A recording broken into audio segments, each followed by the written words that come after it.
Leonard D. White, Frederick Taylor, and Mary Parker Follett.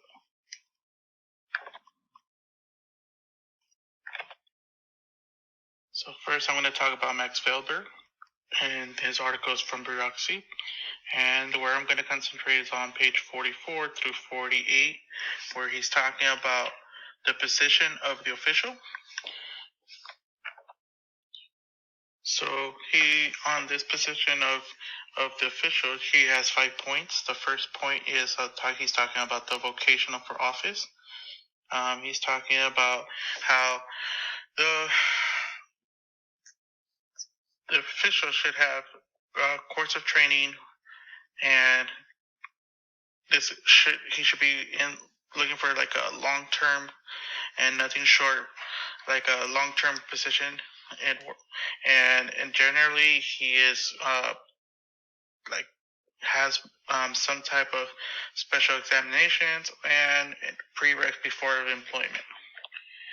His second point he's talking about is that the point that the official should be appointed by a superior authority. This sometimes is by voted or sometimes by someone higher than that position. Next, he's talking about the position should be held for life, so he's looking more career oriented. Also, Weber states that the official should be paid salary and pension, and the salary should be fixed based on status and not the work that he has done. And also, the last one, he talks about set for career. When he's talking about that, he's talking about either they are moving through the ranks, like getting promoted, or if not getting promoted in offices, but also moving on up with salary. I think the one for Weber's modern day situation I would say would be my employer. I work for Los Angeles County. They do have officials that are appointed. They try to get us to be more of a career, and they also do pay us based on a fixed salary and not based on the work that gets completed or the work that we do. And also, as much as I would love to say that there's still a pension if you were hired after a certain year, that's not. It's there, but it's not company based. Like it's a employee based pension, so it's not as good as how it used to be, where these workers used to get paid their full salary after they retired, and they do try to get promotions within and increasing people's salary. They do have pay scales that you do move on up.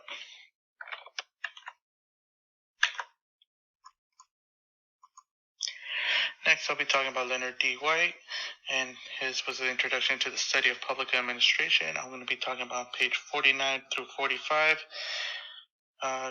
Mr. White talks about the essential unity in the process of administration. He's kind of talking about that most cities, states, and federal departments in the federal are all run about the same. There might be some differences based on, like, for example, Democratic or Republican ran city, but for the most part, they're all ran like mayor. Like, for example, cities would be mayor, city council, city manager. So there's kind of uniformity depending between all the cities and states, and there's not much of a difference besides the people that are running it. Okay. And modern day situation would be just for example, Los Angeles City and the small cities here around Los Angeles. Like, next we're going to talk about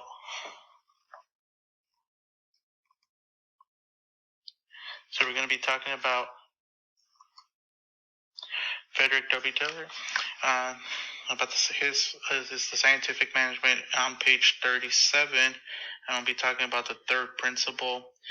He's talking about bringing the science and the scientifically selected and trained workmen together. So basically, in like today's society, it would be like bringing the workers and the managers and the trainees, people that train all together, so they can work together to get the workers to be able to know the policies in case they change on a yearly basis, so they, everybody's on the same page. And just because he says that if you don't have your workers all knowing exactly what to do or with knowing the policies, there the science doesn't work if the workers are not knowledgeable to use the policies.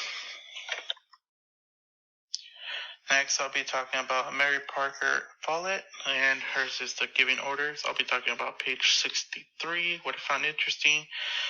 She did put that many workmen feel that being watched is unbearable. And she's kind of saying, like, it's kind of more like micromanaging. So in today's modern society, I feel like more workers, if they're micromanaged, like, they don't get as much done. There has been, like, for example, in the video, they were talking about Google, how the employees kind of run everything.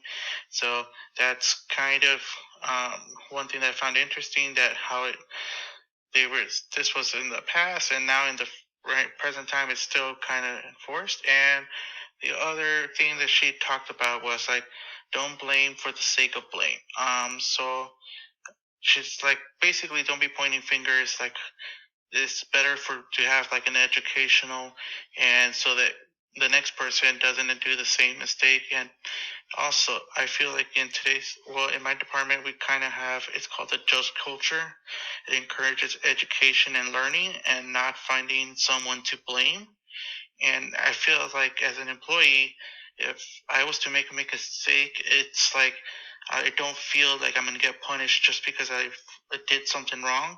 Instead, they're going to teach me, so in the future I won't make that mistake, or someone else would make that mistake. So it's more of an educational, and it puts less pressure on the workers to feel like if you mess up, you're going to get fired. And that's how and I would just like to thank you guys for watching, and have a good one.